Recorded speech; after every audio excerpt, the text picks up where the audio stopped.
tarde, por aquí vengo a traer un tema bastante interesante, lo que es la importancia de leer las escrituras, estudiar la palabra, escudriñar la palabra. Quizás tenga que dividir este mensaje en dos partes. Veremos a ver si me alcanzo a hacerlo en un solo video. ¿Qué está ocurriendo? Hoy en día vas a la iglesia y te encuentran que los hermanos, en vez de tener una Biblia, lo que tienen es esto: un teléfono. Los mandas a leer la palabra cuando les toca tomar su parte, y cuando la están leyendo, la leen desde un teléfono. Cuando no la leen desde un teléfono, muchas veces hay iglesias que se han dejado llevar por este modernismo, que tienen pantallas, tienen reflectores, y de ahí pues la persona lee la palabra. Ya no se está utilizando esto. Entonces, ¿qué está ocurriendo?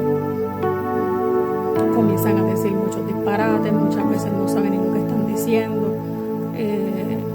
cambian las palabras, y uno se da cuenta que esa persona no estudia las escrituras. Tristemente. ¿Y qué digo? Nosotros como cristianos, porque estos mensajes que yo pongo son para los cristianos, nosotros tenemos que sacar nuestro rato,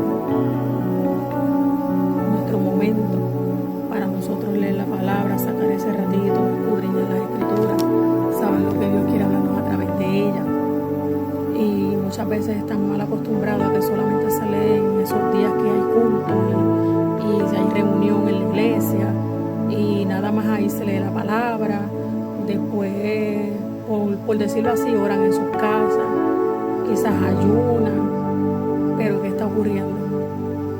Que la palabra no se está estudiando. ¿Y qué hay que entender? Esto que les voy a decir. La oración está excelente. La oración está excelente, que nosotros oremos. La palabra dice orar sin cesar. Claro que tenemos que orar. Tenemos que tener una relación con Dios, con el Espíritu Santo. Tenemos que buscar presencia, no solamente cuando vamos a la iglesia, sino también en nuestros hogares. Tenemos que tener ese espacio para nosotros pues sacarlo y dedicárselo al Señor. Pero ¿qué está ocurriendo? Que solamente de ayuno y de oración y de ir los días de culto a la iglesia, con eso no es suficiente. ¿Por qué no es suficiente? Se lo voy a decir ahora. Hay que entender que el ayuno es lo que mata la carne, la oración es lo que nos conecta con Dios, pero la palabra es lo que alimenta nuestro espíritu. Por eso Jesús, cuando Satanás lo fue a tentar, ¿qué fue lo que le dijo?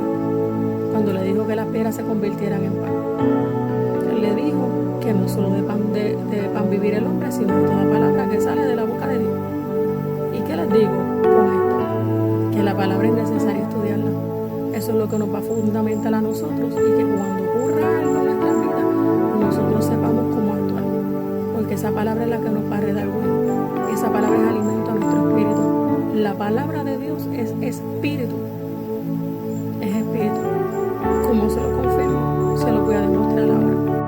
Aquí tenemos en Juan 6:63. La palabra dice: el espíritu es el que da vida, la carne para nada aprovecha.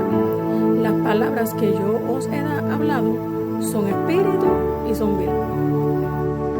Ahí lo tenemos. O sea que la palabra, que viene siendo lo que está escrito en la Biblia, que es inspirado por el Espíritu Santo, eso es espíritu. La palabra es espíritu, y es lo que nos va a llevar a nosotros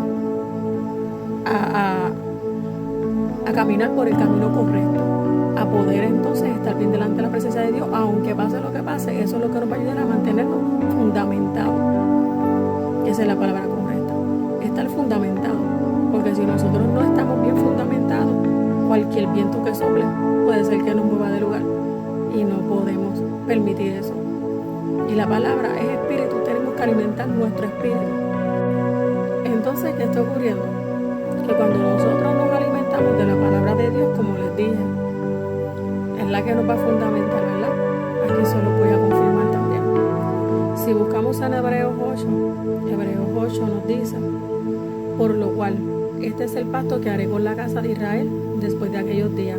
Dice el Señor: pondré mis leyes en la mente de ellos, y sobre su corazón las escribiré, y seré a ellos por Dios, y ellos me serán a mí por pueblo.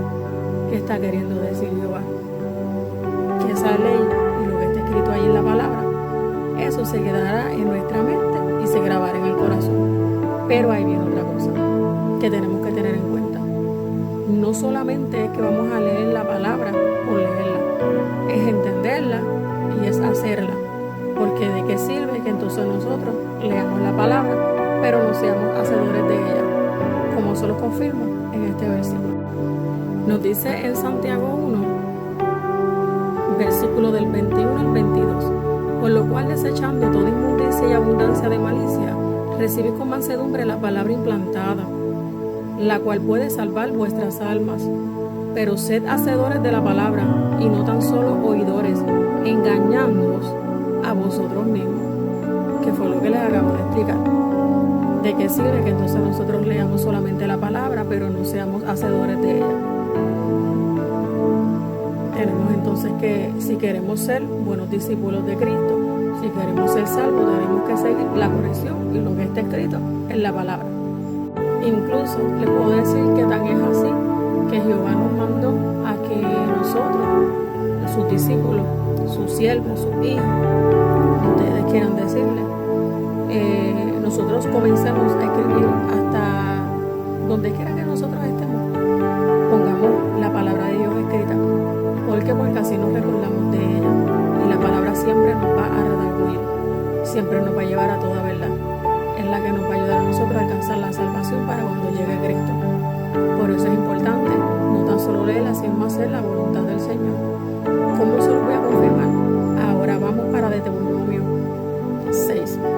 Si buscamos el versículo 6 al 9, que ya les hablé que era de Deuteronomio 6, dice: y estas palabras que yo te mando hoy estarán sobre tu corazón, y las repetirás a tus hijos, y hablarás de ellas estando en tu casa y andando por el camino, y al acostarte y cuando te levantes, y las atarás como una señal en tu mano, y estarán como frontales entre tus ojos, y las escribirás en los postes de tu casa y en tus puertas.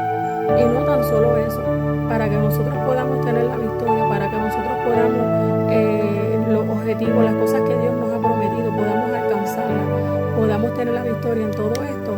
No tan solo es la oración, no tan solo son los ayunos, también es hacer la palabra de Dios. ¿Y cómo se los enseño? Se los voy a llevar ahora al libro de Josué, que ahí nos informa sobre eso. Ok, ¿qué dice en Josué 1, del versículo 7 al 9? Se los voy a leer. Dice, el 7 dice: solamente esfuérzate y sé muy valiente para cuidar de hacer conforme a toda la ley que mi siervo Moisés te mandó. No te apartes de ella ni a diestra ni a siniestra, para que seas prosperado en todas, aquí lo dice, para que seas prosperado en todas las cosas que emprendas. Que eso fue lo que yo les dije antes de citar el versículo. Prosigo. Nunca se apartará de tu boca este libro de la ley, sino que de día y de noche meditarás en él, para que guardes y hagas conforme a todo lo que en él está escrito, porque entonces harás prosperar tu camino y todo te saldrá bien. Mira que te mando que te esfuerces y seas valiente, que no temas ni desmayes, porque Jehová tu Dios estará contigo donde quiera que vayas. Esa fue la promesa que Jehová le dio a Josué, que guardara la palabra, la ley, lo que estaba escrito en el libro. Por eso es importante que nosotros meditemos en la palabra de día y de noche. Siempre tenemos que buscar la palabra. Hermanos, vamos a hacerlo para que vean la diferencia. Van a ver personas con los ojos más abiertos a la verdad, menos engañados y con un espíritu alimentado. Porque no es tan solo orar, no es tan solo ayunar, es también escudriñar la palabra.